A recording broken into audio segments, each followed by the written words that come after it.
Eternal Dance of Beautiful Nothingness. A DMT and Cannabis trip report, posted by Quantigy to Iruid.org on September 14th, 2010. Let me preface this account by saying that I've had many previous experiences with psychedelics, which I believe properly prepared me for my very first DMT trip.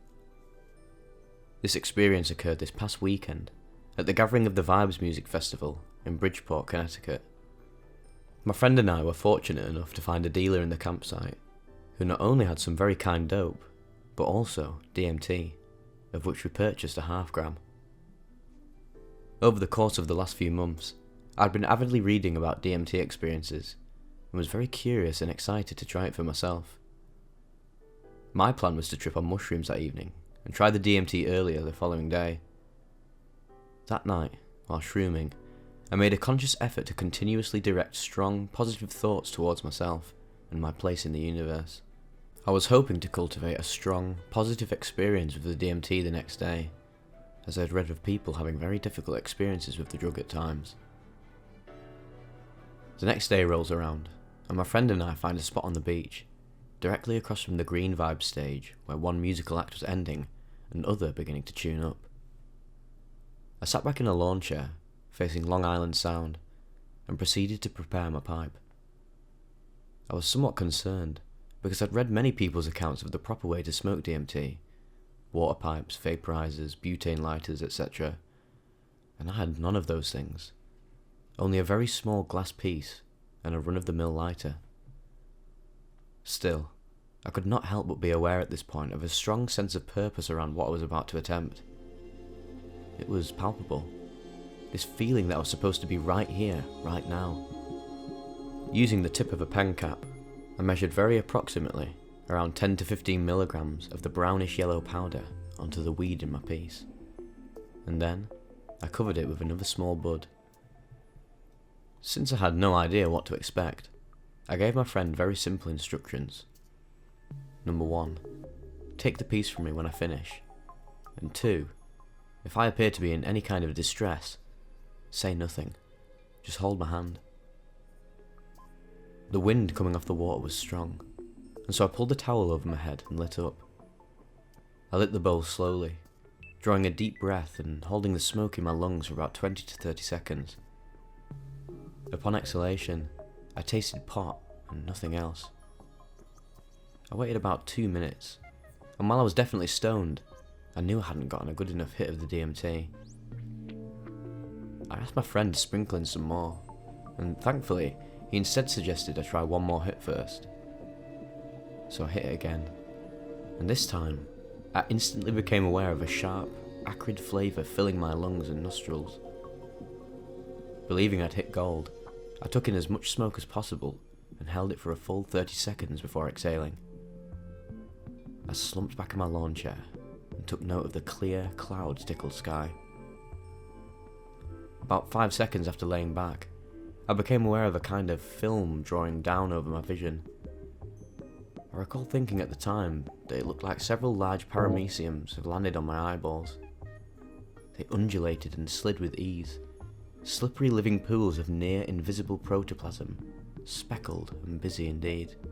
I watched the clouds and sky from behind this odd, primordial curtain, and then became aware of a warm numbness cascading down my cheeks and throat. My heart was beating rapidly, and I knew I was on my way. There was no fear at this time, yet there was this idea of fear. Fear floated over to the right side of my consciousness, and I sensed its selfish desire to assert itself. Instead, I turned my attention away, and to the sounds of the band still tuning up on stage. I knew that once the music began, the fear would not have the resources to stick around me, and I would be on my way towards something wonderful. The band seemed to take forever to launch into a song though. I was aware that the noise of the frontman going on and on about how good it is to be here on this beautiful Friday, etc., etc., had taken on a deep, vibrating quality. It was as if the sound was being picked up and amplified not in my eardrums, but in the very centre of my body, and travelling outward from within. My heart began to beat faster, and the thought that this band may never play a song allowed the fear to draw in closer and begin to take hold. It was at this time that the music finally exploded out into the air, and I experienced a blast-off. The numbness that had begun on my face quickly cascaded down the rest of me, and I was separated entirely from my physical form. I closed my eyes, but the sky with its glorious clouds remained, but then began to shift and split as a series of brightly coloured spiral fractals spun down from beyond the sky.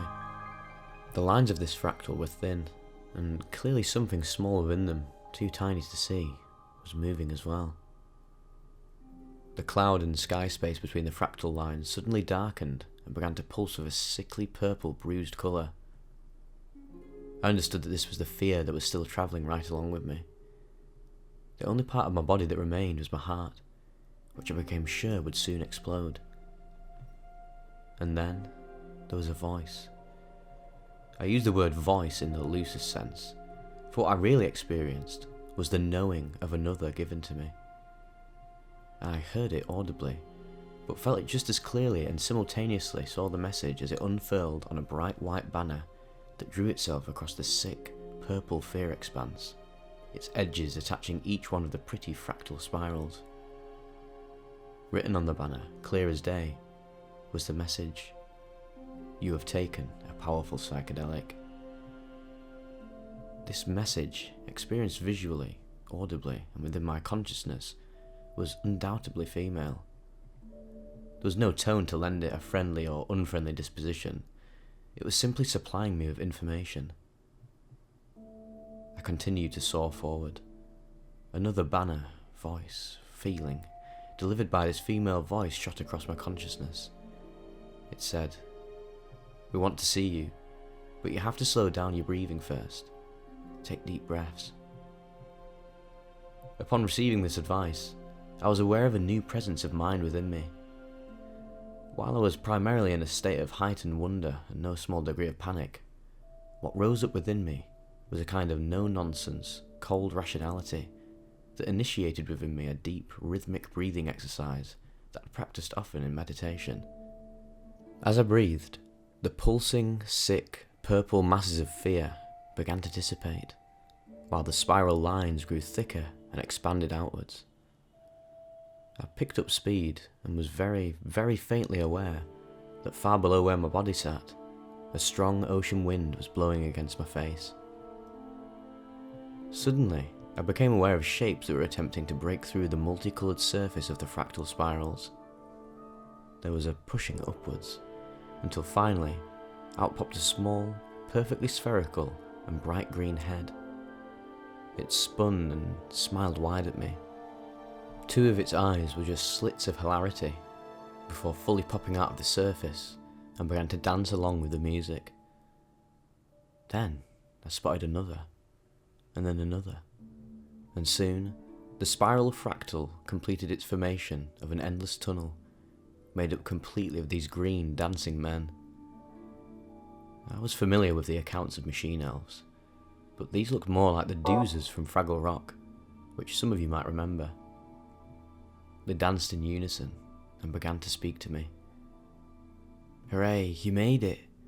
We're so glad you're here. We've been waiting for you to find us again." I simply marvelled at this, and was distantly aware that back on Earth, my body was laughing.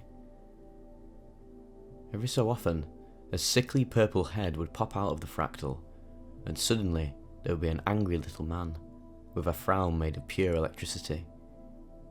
He would stare at me and say something profoundly distressing like, "Now you're dying.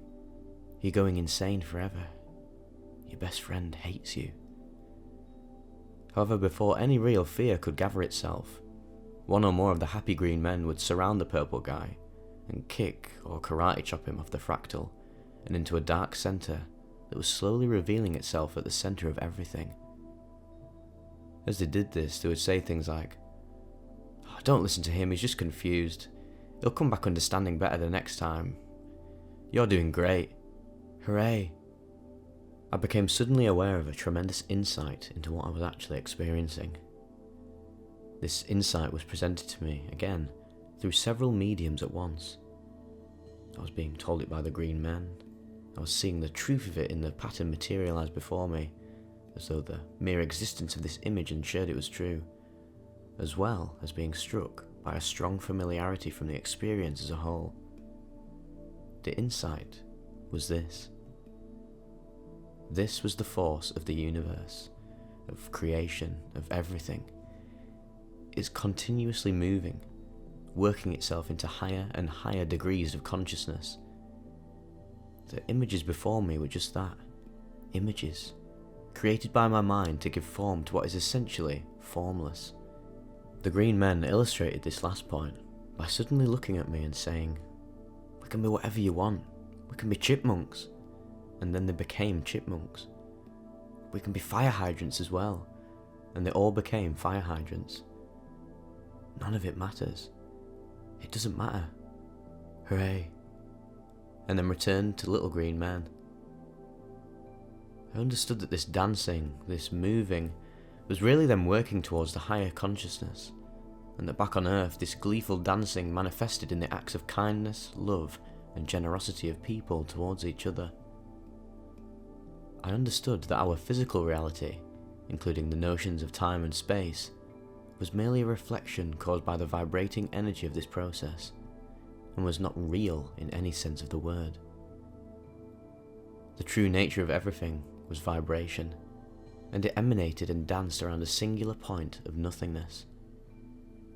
This nothingness, I came to understand, was all there ever was or ever will be.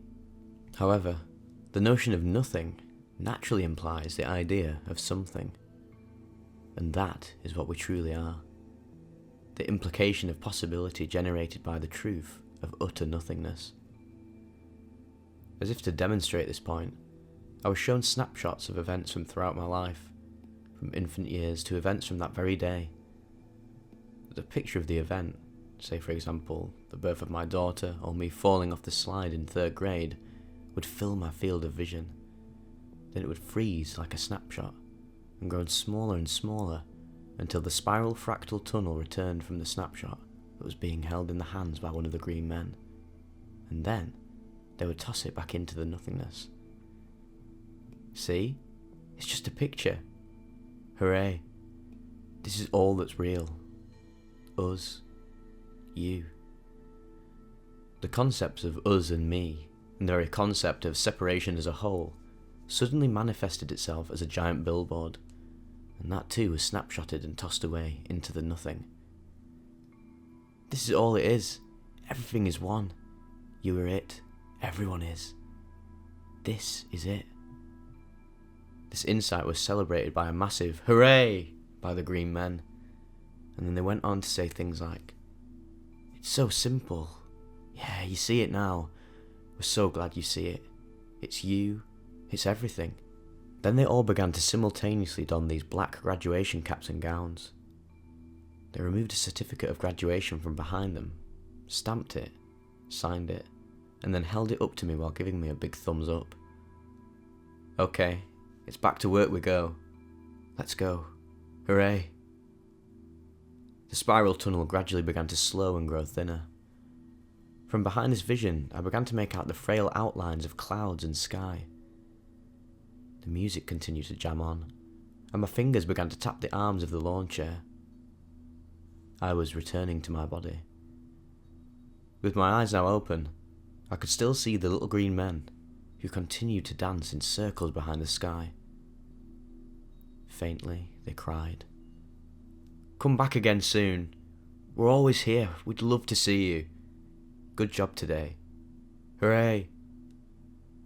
I sat up and looked at my friend, who promptly said, 15 minutes? You were there for 15 minutes? The very notion of time was still absurd to me, as I still felt primarily within the reality of the spiral truth, as opposed to the physical realm. This euphoric feeling of belonging and beauty remained with me throughout the weekend, though the exact nature and profound sense of truth and familiarity of the experience has begun to fade away. I have, however, continued to have had faint closed-eye visuals as late as last night, 2 days later. This account I came up with is the best I could surmise and approximate the experience. I cannot wait to go back there again and see some more. That was a really excellent transcendent DMT experience right there, and no doubt that it was amplified big time by his use of cannabis, which, if you don't know, actually mixing cannabis with a psychedelic has the potential to completely skyrocket the experience. Let's say potentially this guy could have just taken DMT by itself and had a normal sort of generic sub-breakthrough experience, but the cannabis can actually be the key to the gateway for breaking through. And I know I've experienced that before. I've never had DMT and cannabis together, but every time I'd mix weed with a psychedelic, especially acid, it would literally be the trigger that allowed me to break through.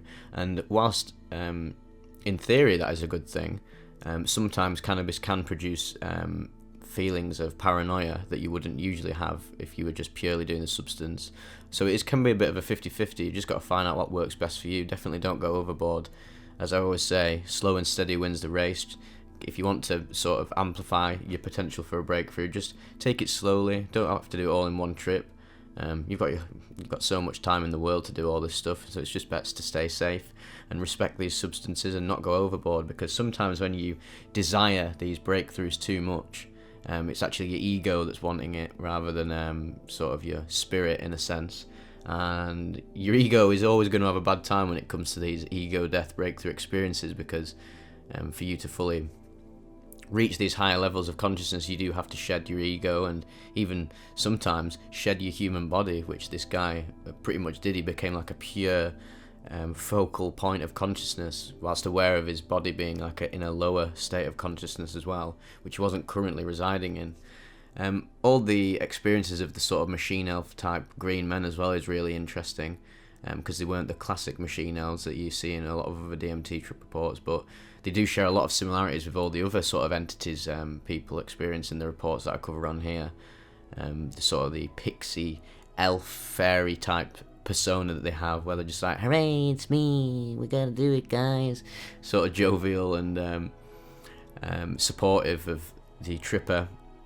And it's always sort of contrasted with sort of these like cartoonishly evil, grumpy, purple people who want to stop you from having a good time, and then they batter them. It's quite funny. Yeah, definitely very humorous. And these are the best type of DMT trips you can have, really. Obviously, there was an element of fear that cropped up for him, but he really did seem to sort of hone in just on his presence and being, and try and do his best to let the fear fade. But obviously it can still get the better of you, but the best thing you need to do is if the fear, it becomes overwhelming and it keeps cropping up, you do just have to sort of like feel into the fear, because if you can't let it go, the best thing you can do is feel into it and just sort of contemplate it and try and understand where it's coming from, even isolate it within parts of your body. Where I notice when I'm sort of in a state of fear, even just slight fear, because anxiety is sort of a form of fear, isn't it? When I just get anxious or I'm thinking or worrying, I notice my body start to tense up, and then I just have to train myself to become fully conscious of where that's actually coming from, and to try and work through it and channel it out of my body and to transmute the energies. I know this sounds all like new agey woo woo, but it really does work. I know people get offended by the word energy, as if it's like some metaphysical, immaterial thing that we can't pinpoint and understand, but you really can. It's just sort of like your consciousness, isn't it? What you want, how much your consciousness radiates positive vibes, positive feelings. Like certain energies, like people radiate negative energy, and sort of trauma is an energy. It's like negative built up experiences that are sort of tether you to your homeostasis, making you not change, because people are bogged down by the traumas, and that's why psychedelics are effective for growing yourself and evolving, because they make you work through them and they force you to break through to the other side and heal yourself, when oftentimes in sober states people can't, because they don't really know how to work through it without the aid of something. And that's why psychedelics are a great tool, and also therapy in general is a great tool. If you get a therapist that advocates psychedelics and wants to work with you through them, that would be so unbelievably beneficial for you. So I'm sort of going off topic here, but yeah, this was a really interesting report, and he did it in possibly the best sort of mindset. The setting of being in the festival as well, it can be very powerful doing these substances in festival settings, because the vibes are just absolutely like insane at festivals. There's so much happiness and positivity. I guess it depends where you go. Some festivals probably have a bit of a grim setting, depending on the demographic and sort of the music there, but whatever, to each their own. And this guy obviously was very confident in the fact that he was going to handle this experience and wanted to experience a higher state of consciousness and cultivate a strong positive experience with DMT by taking shrooms the night before and sort of building that foundation up for his next experience with a psychedelic. That was quite clever as well. And yeah, it's just a perfect case study in responsible use, lads. So yeah, hope you enjoyed this one, guys, and we'll see you in the next video.